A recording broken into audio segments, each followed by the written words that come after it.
My name is Salvatore Macri, and I was born in Italy, 1939, around the middle of the World War II, which was an interesting time, and that I still have some little things which I remembered, even if I was in a young age in Italy. And I grew up with the idea of coming to America all the time. My father was here when he was a young man, and he always talk about America, how beautiful America is, how wonderful you can have jobs, you can eat well, you can dress, you can be free. All those things that was done by my father told me all those things. So I grew up with the idea America is a beautiful place, which I'm not surprised at all. And that probably I've never been disappointed to be here. This is a great place, great country, and I'm glad I came over. My father was here. He came in just because he wanted to bring us over here.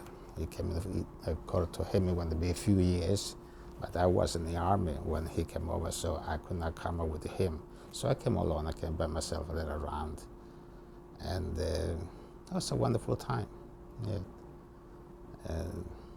In the north of Italy, in Venezia, Italy, and Alessandria. I served for 18 months there, and I was an instructor, one of those guys who's supposed to be tough and hard and scream and yell, but it was fun. And here I am. Yeah. I served the army in Italy for 1960, and when when I finished, I went back home. I stayed about 3-4 months, and then my document was ready to come to the United States, and I came over. It was very nice. So I was very excited to do it. In fact, I was one of the first one who flew that time the airplane to fly in New York, because most of the immigrants, they used to come in by boat. But I was fortunate because I had my father here. He sent me the ticket, and I flew it like a big shot. And it was fascinating because when they came over, the airplane, which I didn't remember, was a DC-80, the plane. It was a jet. It was one of the first ones at that time they flew to the United States. And so the plane arrived in New York, and for some reason we could not land. I don't know what it was. So the plane took me around all of New York, which was amazing, fascinated to see how beautiful New York looks from the top, which is beautiful from the bottom too, but the top is an amazing thing. So I was looking by the window and look at it and say, oh my God, where am I gonna go? Look at the lights, so much light, so much excitement, so much water in the bottom. And I said, I don't know where I'm gonna go, but down there I'm gonna go someplace. And there is where I'm going to start my new life, whatever it is. And that's what I did. I was not trained to be a barber. But when you come to this country and you don't know the language, you don't know where you're going, you have one thing to end up. You don't have the highly educated to be able to go to school. And as a matter of fact, I couldn't go to school because you got to survive, you got to find a job. So, which 3 days later, which I came over here, I got the job, but the job was labor. I went to work for a landscaping, which happened to be here in New York, and we was planting trees here and there. But the problem was almost the winter was coming down, and the winter was cold. And me coming from south of Italy, we have a beautiful weather like California, almost. I didn't like that, so I said, I gotta find a place where I'm gonna stay inside, where I can stay warm. So I had some ideas about being a barber because my brother was a barber, he's a barber too, and said maybe I could do that. In fact, before I came to the United States, I had an idea there. I started to go, as a kid, I started to go around and they give them free haircuts to all the kids who wants a haircut. In fact, there was a mother, so they was very pleased to find out somebody going to give a free haircut, which that was not a good haircut, it just was cut the hair off. So when I came over here, I had this, when I found out the weather was not what I like it to be outside, and the work was very hard work too, I said maybe I should do something else. So I was thinking about this, to be a barber. And I tried to do that and didn't work out, because I found a job one day, I lied to them. I told them I'm a barber, which I was not. So I went in and I found out that was not the thing which I could do it. So then one day I said, okay, let me go to New York. I found out, I went to New York, and I saw this place which looked like, to me, there was all nurse doctors. I don't know, because they all had a white shirt, a white jacket on. So I looked around, I recognized a word that said school. I said barber school. I said that's good. So I went in and I asked somebody if somebody speaks Italian, because I could not even ask them in English. So say somebody came over, was the boss, came over and told me, yes, I speak Italian. Tell me what I want. I said, I want to come over, I want to come to school, but I didn't have any money. So found out that cost a lot of money. Everything was for free. Because in Italy, everything was free that time. So, no, he said, you gotta pay, it cost you so much money. And even I remember exactly, it was $3,000. It was, for me, $3,000 was, I would be a rich man if I had $3,000. I had only $80 in my pocket.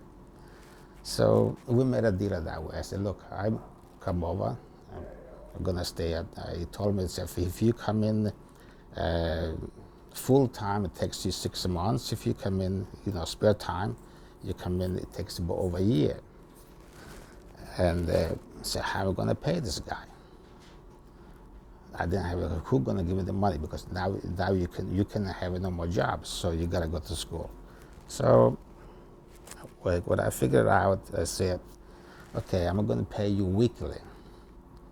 And the money which I found weekly when I went to school, he signed me up and did the whole thing.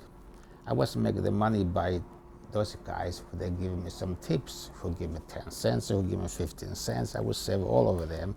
By the end of the week, I would have a $15. That's because that's what it was costing me, $15 a week. And I would make my weekly money to give it to him by earning some tips. Which, and then, is funny, because people who was there, they was not interested for the school. For them, it was having fun. For me, it was making sure I'm going to get my license, because if I wouldn't go to school, they would not give me the New York license. And I got to move fast. So every day, I was supposed to wait for the owner of the barbershop to come over and put me to a better chairs, But he didn't care, So I did it myself. I figured out what to do, and every day I would check another chair every day, passing by, until I end up, in less than 2 months, I end up at the first chair, which everybody was proud, because at least my boss was proud, because I was able to overpower all of them and work there, which there I would make better money, because I would be able to get a better client.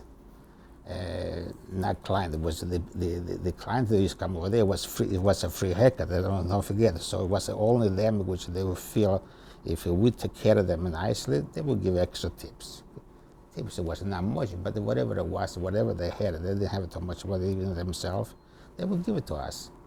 And that's the way I pay my tuition for the things. And as a matter of fact, I not even finish the 6 months of my things. I found out a way how to have my license in order to pass the test, which I did it.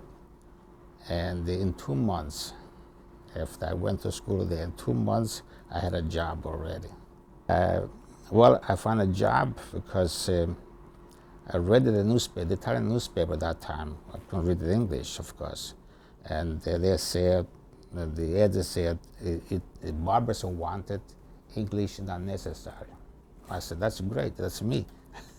I could do that. So I called the person out and called the guy out, and this woman answered, who happened to be the wife of the guy of the barbershop, and they told me where the barbershop is. I had no idea where the barbershop was because I did not know New York at all. So he told me to come over to my shop. I said, I don't know where your shop is. I don't know how to come over there. So, but anyway, he came over and picked me up by taxi in my house. And I said, well, that's great. That's fine. This guy come over and pick me up by taxi. So they're very excited. So I did that, and he picked me up, and we got into the train, and the train never ended. Was all the way down from, I used to live in Corona, Queens, but that's where I ended up at that time, 1962.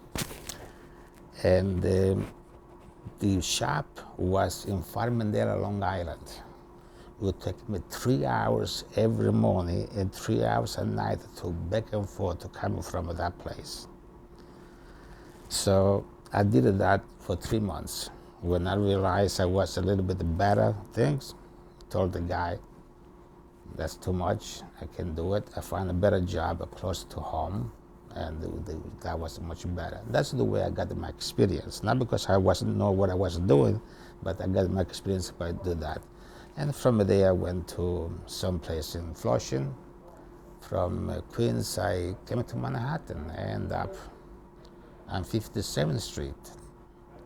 For some reason there I was able to meet some of the most wonderful people, American people, just the way I wanted, because I always want to have a top clientele, good people. So I worked with them. Was fortunate enough to have a client from, I don't know, Hollywood. I remember for some of them it was like Jimmy Dean those years ago. Was another guy who used to work for Bonanza, Walter Cronkite, and did a lot of this. I didn't even know who they were anyway, but I was, they were all that way. And all of my work was, incidentally, was all done by recommendation. Never put any ad, never advertised, nothing, all by it. In fact, in my places, they never had a window, almost. And we always was in the second, third, even at the 10th floor. I was for 15 years. I was working the 10th floor upstairs. So then not even the birds, they would see me.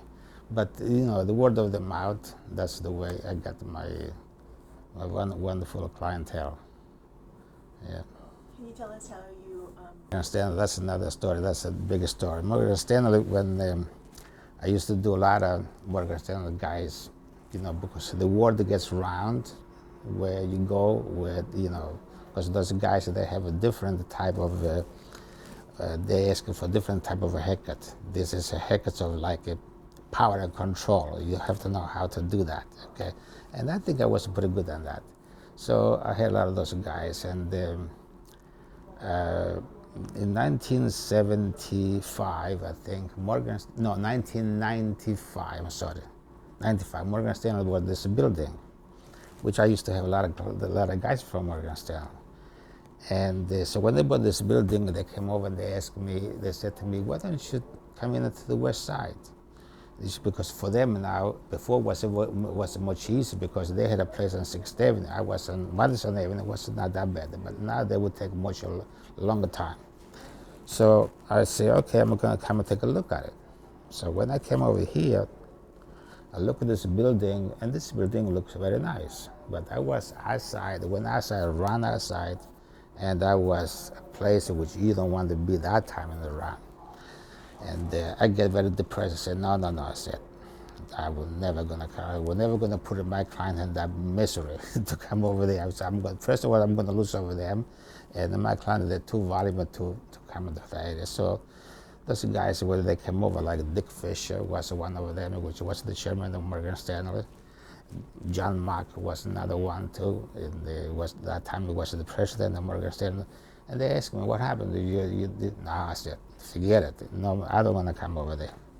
That's not my client. And I said, well, they said, keep it looking, come. So what I did every week, every time I had a summertime, at that time, I would come in almost every week to look, check it out, what kind of people there will be around. And in the less than 6 months, the people start to change in this area. I would see them with a tie, a suit, dressed very well. And every day was more and more. In fact, to tell you how bad this area was, while I was looking around one day, of course I was looking like a zombie, because look to see there was ugly buildings and people in the street. So this young lady came over and said to me, hey, she said, you want to have a good time? I said, it took me 1 second to realize what she was looking for. And I said, how much? She said, $50 and you pay the room. I said, what about if you give me $200 and you pay the room? The word which she told me, this woman, that I ran so fast back to Madison Avenue.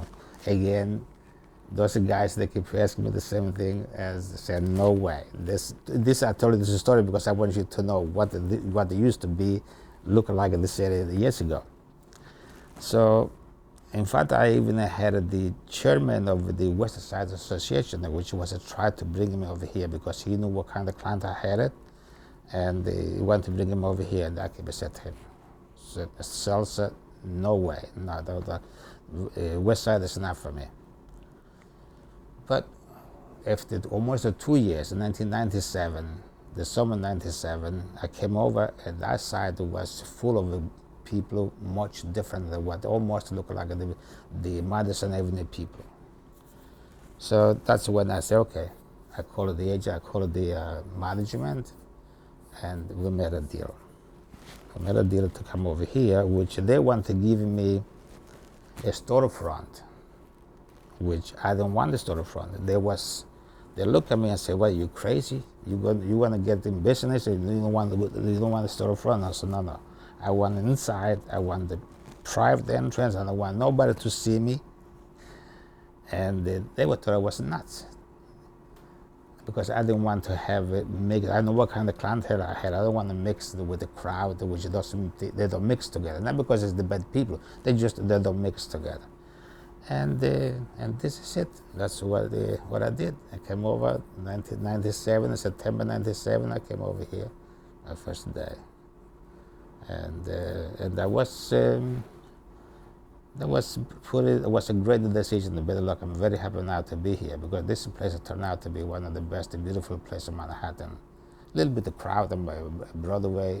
When I gotta go home at night, sometimes I scream with the warden type, because I gotta pass it through those people in order to get my train. I don't have a time. So those tourists, they want to look, because tourists they want to look all over the place. So, but otherwise it's a beautiful place. So I'm very happy to be here. Yeah. Oh, we have so much stories. We could write a big book like this.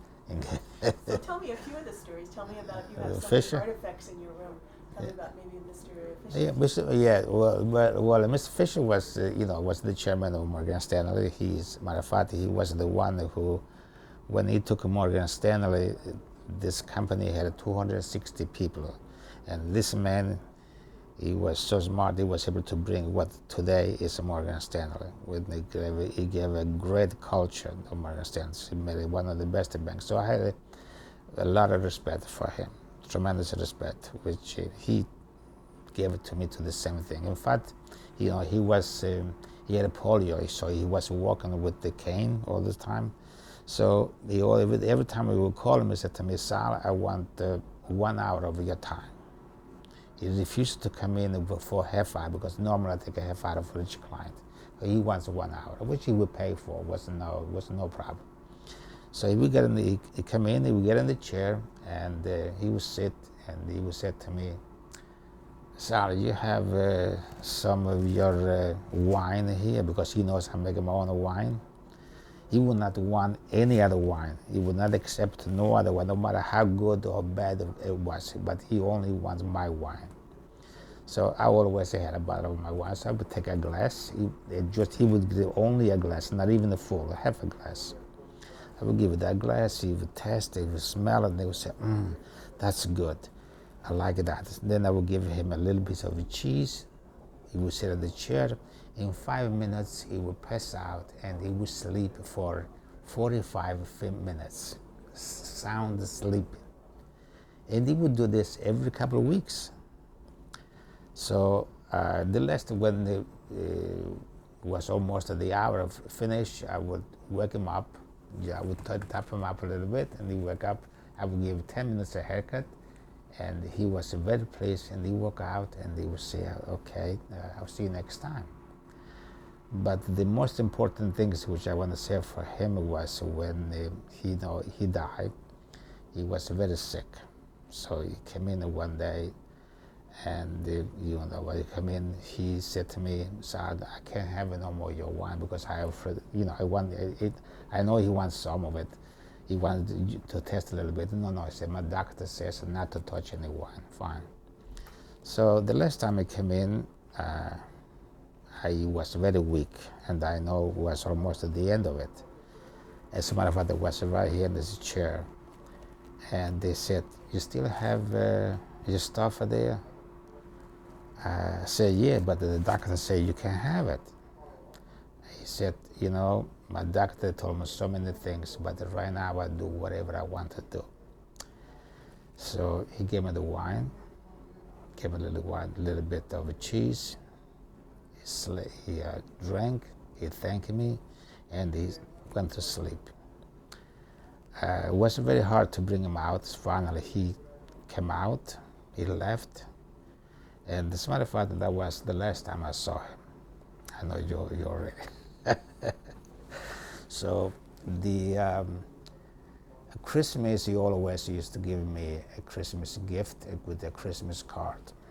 So when it was Christmas time, his driver came in, because I know I went to the funeral and did the whole thing until he was dead. So he said to me, "Here, Mr. Fisher sent you this. He apologized not to be able to come to see you this winter, this Christmas, and he sent me, as a dead man, he sent me my Christmas card." How many people they can do a thing like that? To know they're gonna die. And the one thing, this is to how much respect he had for the other people. To think about that, to make sure for Christmas he's gonna send them a Christmas card. And that was a little bit too much to know that was the kind of man. That's why I keep the picture here all the time. Yeah. That's a tremendous story. It takes two to tango. That's what they always said. I was fortunate enough to work with really wonderful, wonderful people.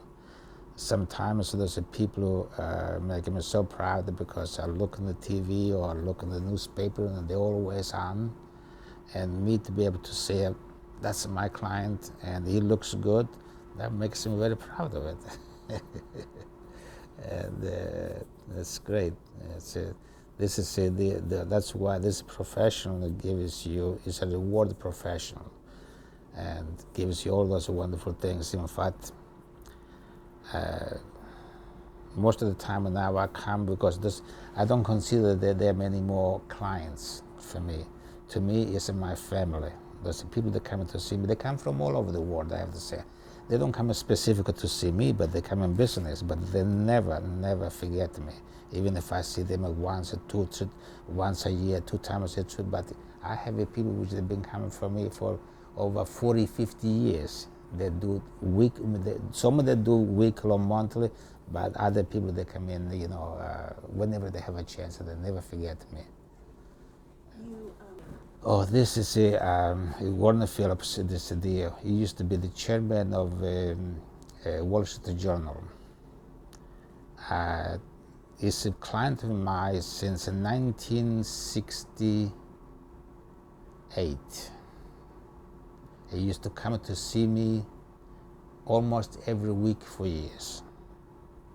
So I retired, lives in Florida, and in fact the next month I'm gonna see him, because when he comes in, he spends the summer over here, and he comes in just like he used to come years ago.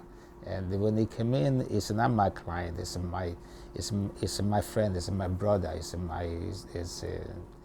in fact those people, they're not even asking, they refuse if I call them a mister, because my nature, when I see somebody new, a client, I'm going to always say Mr. So whatever the name is. And they tell me, no, I'm Mr. I'm Warner, I'm a Dave, I'm a John, and whatever they say, that's the way they want to be. They treat me that way, and they make me very proud. Yeah.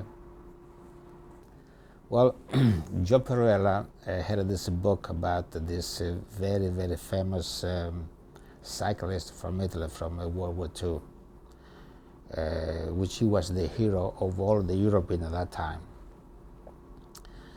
And so he had this book. It was written by one of the survivors who got benefit about what this man did it.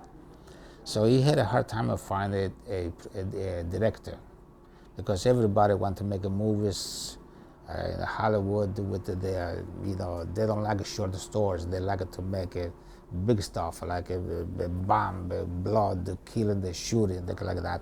So he really, they had a hard time. So some people, they would take some money, not take the money. They would ask, I need $100,000, I need $200,000 to start to see, but he wouldn't go nowhere.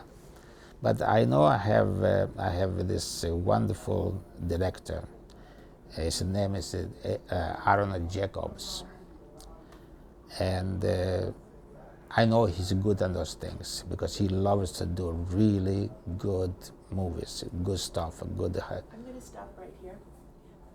His name is not Jacobs, it's Aaron Jacoby? Aaron Okay. Jacoby. So what I need you to do is to start over there, because I want to put this in there, and I want to make sure his name is stated correctly. Okay? So if you could start over there. Yeah. So I have Joe Perella, which he was looking. I know he was looking for a director, and so I said to him one day, was in the chairs, I have the right man for you. He said, who's that? His name is Aaron Jacob. It's right here, right next to which you're gonna come together right after you. So I introduced them, and they click. He really took the story, and he loved to do that. So which in fact he went to Italy, and he went around all the place with this man, where this man was. This man has to be.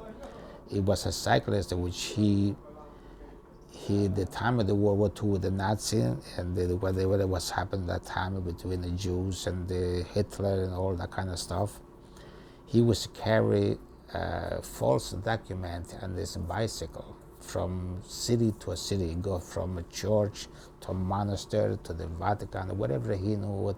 There was a people who was hidden there in order to, so he would go there, would take those documents. He would give them, and he walk out. He would never want anything. So that's the story with this man, this Aaron Jacobs and Perella, which today both of them they're very pleased, very happy, and they're thanking me a lot for. Just to make sure the movie I watched it already, and. It's amazing. It's not a movie. It's a biography. If everybody thinks it's a movie, it's not. It's a biography. It's the story about this man, for what he did it, and that brought me back almost 65 years ago, because so it's a scene there which I saw. It's an aeroplane which got me, and this is the plane which I don't know if it's. English or it's American or it's Italian plane. It's just about that. There was a moment We just see this plane fly, and the movie you see that. In case you watch it, you're gonna see that, and that takes me back, because one day I was at the end of the war, and we was all in my house and have lunch. Me, my mother, my father, brothers and sisters. And lunch at that time, it did not happen every day. Whenever you had one, that was a feast. And you did not look to have a steak either. Most of it was lunch of vegetable, pasta, whatever my mother used to cook. So there was this big commotion and noise coming top of the house. And we don't know what it was. But anyway, this was the big noise. So everybody, it was a plane which almost touched the roof of my house.